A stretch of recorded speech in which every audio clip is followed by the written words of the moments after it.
Republican on the ballot, Diane Douglas. If you couldn't defeat Diane Douglas for a job you're well qualified for, how can you defeat a better known, better funded incumbent like Doug Ducey? That's a great question. First off, let's start with the great things we got done. I am not in this for moral victories, but we got to stand up and look at what we're building on for 2018. We won Maricopa County, folks. With your help, we won Maricopa County. First time a Democrat has done that in over a decade. Right? We were the highest Democratic vote getter in Arizona. And we weren't running against Diane Douglas. We were running against the Republican machine. That's who we were running against. And so what we're building on, and what I learned from 2014, is this is not about qualifications. See, if we put out the most qualified candidate again, by the way, that was my campaign in 2014, Terry Goddard's campaign, Hillary Clinton's campaign, we need to put out campaigns that are going to win first and foremost.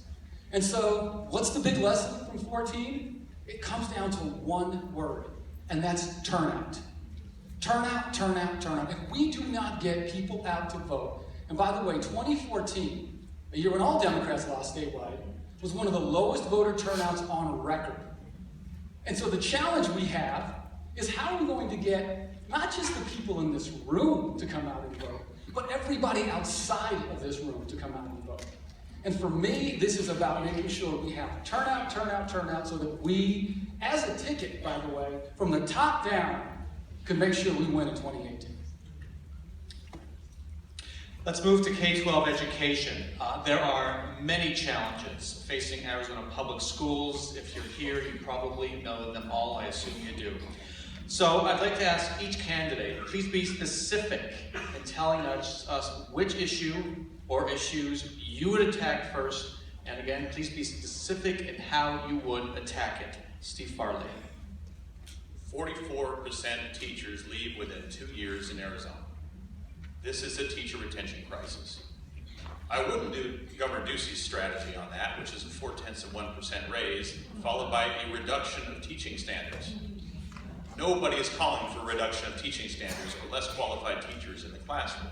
And what happens when you do that, as he did this year and signed the bill, is that you end up with people coming to the classroom with no experience in classroom management, and they leave within 6 months instead of 2 years. That isn't helping us. We have the money to be able to fund our public school system, and we need to start with teacher raises. And the way to do that is to go after corporate tax loopholes.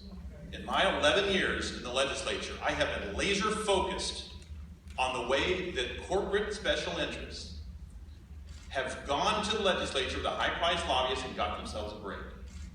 We now give away more than $13.7 billion a year in sales tax loopholes alone, each year. Our entire general fund is only $9.5 billion. If you buy a 3-inch pipe, you pay sales tax. If you buy a 4-inch pipe, you don't. Now that doesn't make a lot of sense to people unless you're an out-of-state corporation that buys a lot of 4-inch pipe in Arizona and you want a break. That corporation is called Southwest Gas, and we all pay them a lot of money so they can hire those lobbyists to go down the legislature and get those breaks. That happened in the 1970s. In the last 10 years, we've lost $90 million to that one loophole. There were 331 of them. And I know that we can get this through the legislature because this year I had a bill co-sponsored by one of the most conservative members in the legislature, because I'm able to work across the aisle even with people I disagree with, David Farnsworth from Mesa.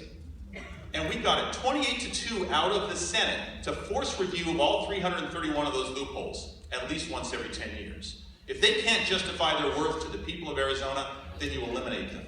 If we eliminated just $3 billion of those loopholes, we could lower the sales tax rate by a full percent while increasing education spending by $2 billion a year, and that's what I'm going to fight for.